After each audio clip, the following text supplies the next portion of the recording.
Assalamu alaikum, ladies and gentlemen. Welcome back. So, our today's topic is 21 Lessons of 21st Century. It is a book which is written by Yuval Noah Harari. ठीक है, इन्होंने ये book लिखी है.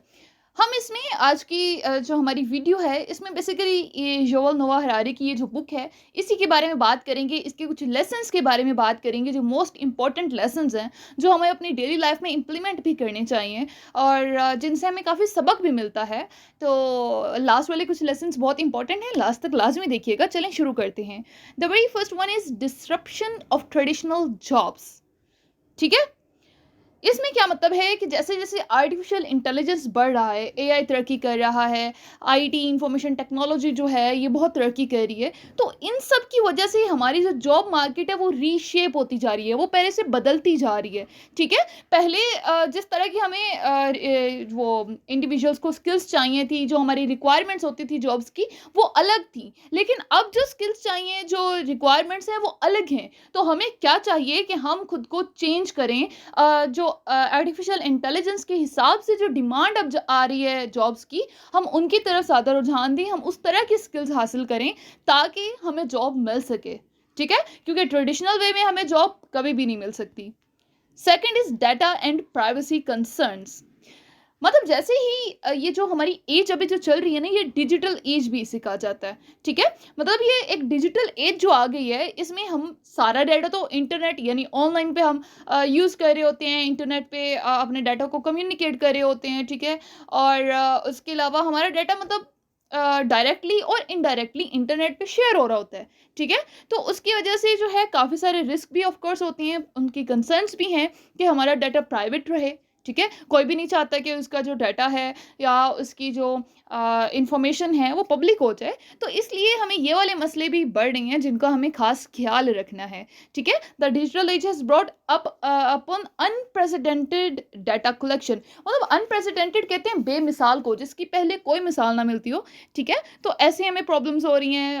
हमारी जो privacy ये आया, हम जो डाटा शेयर कर रहे हैं वो प्राइवेट है भी या नहीं, इस पर काफ़ी सारे क्वेश्चंस हैं. सर्वेलेंस निगरानी को कहते हैं. ठीक है, वो है या नहीं, और हम जो यूज़ कर रहे हैं इंफॉर्मेशन को वो एथिकल भी है या नहीं. ठीक है, एथिकल वे में हम कर रहे हैं या नहीं, ये काफ़ी सारे क्वेश्चंस हैं जिनको हमें सॉल्व करना है.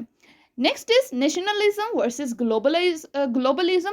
नेशनलिज्म मतलब एक नेशन की बात होगी और ग्लोबलिज्म मतलब पूरी दुनिया की बात होगी. ठीक है, तो नेशनल इंटरेस्ट और ग्लोबल जो चैलेंजेस हैं इनके दरमियान भी मसले आजकल बहुत चल रहे हैं. जैसे कि अगर हम बात करें क्लाइमेट चेंज की, जितने ये पेंडेमिक्स होते हैं, तो ये सारे जो मसले हैं ये हमें मिलजुल के सॉल्व करने हैं. कभी भी एक नेशन जो है वो क्लाइमेट चेंज का मसला हल नहीं कर सकती. इसकी बजाय हमें ग्लोबलिज्म की तरफ जाना होगा, ग्लोबल अप्रोच यूज़ करनी होगी, सबको मिलकर ये काम ठीक करना होगा, इस इशू को सॉल्व करना होगा. नेक्स्ट इज पोस्ट ट्रूथ इरा.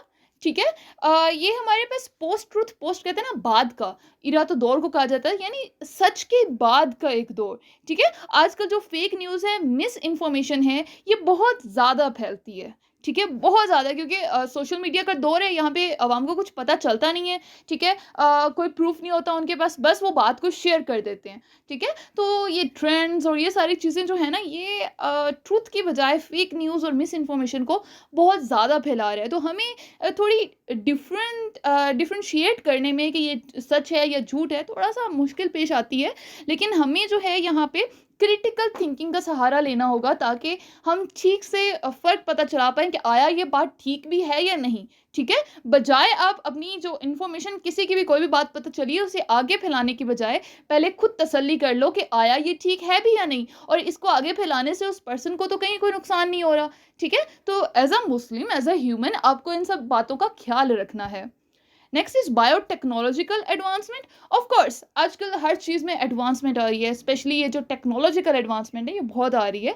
ठीक है, तो जो एथिकल डायलेमास है, ये जेनेटिकल डायलेमास बेसिकली कहते हैं ना दोहरी मुश्किल को. ठीक है, या अलमिया को. ठीक है, जेनेटिक इंजीनियरिंग से, बायो हैकिंग से, बायोटेक्नोलॉजी से, ठीक है? इनकी वजह से हमें काफ़ी सारे जो हैं वो डिलेमास जो हैं वो हम पे हमें अलमिया है ये एक तरह से, ठीक है?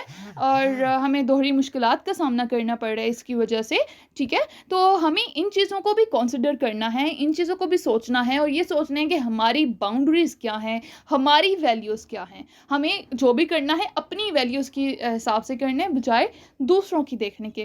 Fine. Next is existential threats. Existential threats मतलब ज़िंदगी का ही हमें एक तरह से खतरा है, ठीक है? आया हम ज़िंदा रह सकेंगे कि नहीं? क्योंकि जैसे कि हमारे पास न्यूक्लियर वॉरफेयर है। Dam it's so dangerous. उसके अलावा क्लाइमेट चेंज, आपको पता है क्लाइमेट बहुत तेज़ी से चेंज हो रहा है। अब सारा क्लाइमेट पैटर्न जो है वो चेंज हुआ पड़ा है और अभी भी ये चीज़ें ज़्यादा से ज़्यादा ख़राब होती जा रही हैं, ठीक है? और इसकी वजह से एक तो ये वेदर पैटर्न्स चेंज हो जाते हैं, ठीक है? प्रेसिपिटेशन ज़्यादा होती है, कभी कम होती है, ड्रॉट्स, फ्लड्स, ये जो सारी आफ़तें हैं ये आती हैं क्लाइमेट चेंज की वजह से। तो ये ऑफ़ कोर्स हमारे लिए ज़िंदगी का एक थ्रेट भी है, ओके? और न्यूक्लियर वॉरफेयर भी, और उसके बाद टेक्नोलॉजिकल मिसहैप्स भी, ये हमारी जो ह्यूमैनिटी है, जो इंसानियत है, हमारी जो सोसाइटी है, इसको ऑफ कोर्स बहुत ज़्यादा इम्पैक्ट कर रही है और फ्यूचर में भी करेगी। Next is religion and secularism. जैसे ही ये दुनिया तब्दील हो रही है, ठीक है? इसमें जो रोल ऑफ रिलिजन है वो तब्दील हो रहा है और सेकुलरिज़्म ज़्यादा आ रहा है। सेकुलरिज़्म बेसिकली क्या होता है कि आप किसी भी जो दीन पे आप बिलीव नहीं रखते, बल्कि आप इंसानियत का भी इसे कहा जाता है और लादीनियत भी कहा जाता है। इसमें आपका जो फ़ोकस ये होता है कि सारी चीज़ों को सेपरेट रखा जाए, आपके जो रूल करना है, जो गवर्न करना है पूरे आपके कंट्री को, नेशन को, उसको एज़ रिलिजन से सेपरेट रख के किया जाए, ठीक है? तो इस चीज़ का ज़्यादा जो फैलाव हो रहा है, बजाय रिलीजन को वहाँ पे रखने के, हम सेकुलरिज़्म की तरफ ज़्यादा जा रहे हैं, ठीक है? उसके बाद आ जाता है एम्पैथी एंड कल्चरल अंडरस्टैंडिंग, ठीक है? तो आजकल जो हमारी जो दुनिया जिस तरह आपस में ये इंटरकनेक्टेड है, ठीक है? और डाइवर्स भी है, मतलब मुख्तलिफ भी है, तो यहाँ पे एम्पैथी और कल्चरल अंडरस्टैंडिंग जो फैलाना है, ये बहुत क्रूशियल है, बहुत इम्पोर्टेंट है, ठीक है? हमें ऑफ कोर्स यार, जब हम इतनी सारी चीज़ें अपने सोशल मीडिया पे शेयर कर रही हैं, सब कुछ कर रही हैं, हर टाइम किसी की कुछ बात पता चलती है, हम फ़ौरन शेयर कर देते हैं, तो वहाँ पे कुछ पॉज़िटिव भी तो हमें फैला सकते हैं ना। हम अपनी जो कल्चरल की अंडरस्टैंडिंग है, वो भी तो फैला सकते हैं, ठीक है? तो ये सारी चीज़ें भी बहुत इम्पोर्टेंट हैं। और उसके बाद education in the digital age की अगर हम बात करें, तो जो ट्रेडिशनल एजुकेशन सिस्टम थे वो अब फ्लॉप हो गए हैं, ठीक है? अब उन्हें तब्दील होना चाहिए। वही ट्रेडिशनल जो चलता आ रहा है जी, मैथ में 1+1=2, सिर्फ ये पढ़ लेने से हम कभी भी जो है आज के दौर में एडजस्ट नहीं हो पाएंगे, हम जॉब नहीं ले पाएंगे। तो इस सब के लिए हमें जो बाकी सारी कंट्रीज़ हैं उनके साथ उनकी पेस में शामिल होने के लिए हमें अपने एजुकेशन सिस्टम को चेंज करना होगा। And the last lesson is meaning and purpose. हमें मतलब ढूँढना है, मकसद ढूँढना है और हैप्पीनेस ये भी ढूँढनी है इस पूरी दुनिया में ऑफ मटेरियल अबंडेंस, ठीक है? इस दौर में हमें ये ढूँढना है कि हमारा मकसद क्या है, हमारे होने का मतलब क्या है और हमारी खुशी किसमें है। ये सारी चीज़ें हमें तलाश करनी है और ऑफ़ कोर्स अगर हम कर लेते हैं तो इसका हमारी लाइफ़ पे बहुत अच्छा इम्पैक्ट होगा। आई होप कि आपको ये लेसन समझ आए होंगे और आप इसे अपनी लाइफ़ में इम्प्लीमेंट करने की भी कोशिश करेंगे। अगर कोई भी क्यूरी है, एनीथिंग कुछ भी, आप कमेंट बॉक्स में बता सकते हैं और आपको ये लेसन्स कौन से वाला सबसे ज़्यादा अच्छा लगा, ये भी मुझे कमेंट बॉक्स में लाज़मी बताइएगा। मिलते हैं नेक्स्ट लेक्चर में। अल्लाह हाफ़िज़।